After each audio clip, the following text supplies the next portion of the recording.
Hi friends, എല്ലാവർക്കും online ക്ലാസ്സിലേക്ക് സ്വാഗതം. ഇന്ന് നമ്മൾ ഡിസ്കസ് ചെയ്യുന്നത് 6th class maths, class 6 maths chapter 2 1 fraction many forms. അപ്പോൾ ഓൾറെഡി നമ്മൾ പേജ് നമ്പർ 24 ആൻഡ് 25 അത് നമ്മൾ ഡിസ്കസ് ചെയ്തു. ആ വീഡിയോൻ്റെ ലിങ്ക് ഡിസ്ക്രിപ്ഷൻ ബോക്സിൽ ഇടാം. ഇനി നമ്മൾ ഇന്നിപ്പോൾ ഡിസ്കസ് ചെയ്യുന്നത് പേജ് നമ്പർ 26. നമ്മൾ ഇത് ഓൾറെഡി ഡിസ്കസ് ചെയ്തിട്ടുണ്ട്. ഇനി നമ്മുടെ പേജ് നമ്പർ 26 പ്രോബ്ലം ആണ് ചെയ്യുന്നത്. ഓക്കെ, ക്വസ്റ്റ്യൻ വായിച്ചു നോക്കാം. Now, can you fill up the following table by multiplying the numerator and denominator by a number? Okay, നമുക്ക് ആദ്യത്തെ എക്സാമ്പിൾ അവിടെ തന്നിട്ടുണ്ട്. 2/3 ആണ്. മൾട്ടിപ്ലയർ തന്നിരിക്കുന്നത് 4 ആണ്. ന്യൂമറേറ്റർ 8 ആണ്.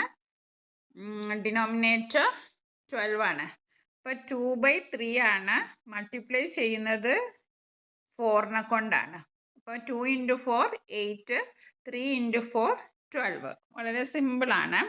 ഇനി അടുത്ത ക്വസ്റ്റ്യൻ നോക്കാം. 2/3 ആണ്. 2/3 മൾട്ടിപ്ലൈ ചെയ്യുന്ന നമ്പർ 6 ആണ്. ഓക്കെ, അപ്പോൾ 2 × 6 എത്രയാണ്? 2 × 6 12 ആണ്. അത് നമ്മളിവിടെ കൊടുത്തു. പിന്നെ 3 × 6 എന്ന് പറയുന്നത് 18 ആണ്. ഓക്കെ, അപ്പോൾ നമുക്കിവിടെ ആൻസർ എന്ത് എഴുതാം? 2/3 = 12/18. Okay, very simple. ഇനി 3/4 ആണ്. പക്ഷെ ഇവിടെ മൾട്ടിപ്ലയർ ഏതാണെന്ന് തന്നിട്ടില്ല. അപ്പോൾ നമുക്കറിയാം 12 ആണ്. അത് ഡിനോമിനേറ്റർ ആണ് 12. 4നെ 12 ആക്കാൻ നമ്മൾ എന്തുകൊണ്ട് ഇൻഡ്യൂ ചെയ്യണം? 4നെ 12 ആക്കാൻ നമ്മൾ എന്തുകൊണ്ട് ഇൻഡ്യൂ ചെയ്യണം? നമ്മൾ 3 കൊണ്ട് ഇൻഡ്യൂ ചെയ്യണം അല്ലേ? അപ്പോൾ നമുക്ക് മൾട്ടിപ്ലയർ ഇവിടെ 3 എന്ന് എഴുതാം.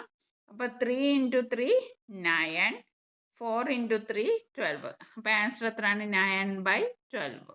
Okay, next 3/4. 3/4 ഇവിടെ ന്യൂമറേറ്റർ 12 ആണ് തന്നിട്ടുണ്ട്. ന്യൂമറേറ്റർ ആണ്. അപ്പം ന്യൂമറേറ്റർ 12 ആണെച്ചാൽ എന്തായിരിക്കും? 3നെ എന്തുകൊണ്ട് ഇൻഡ്യൂ ചെയ്താലാണ് നമുക്ക് 12 കിട്ടുക? 3നെ 4 കൊണ്ട് ഇൻഡ്യൂ ചെയ്താലാണ് നമുക്ക് 12 കിട്ടുക. അപ്പം 3 × 4 12, 4 × 4 16. ഓക്കെ, 16. അപ്പം നമ്മുടെ ആൻസർ എന്താണ്? ആൻസർ 3/4 = 12/16. വളരെ സിമ്പിളാണ്. ഓക്കെ,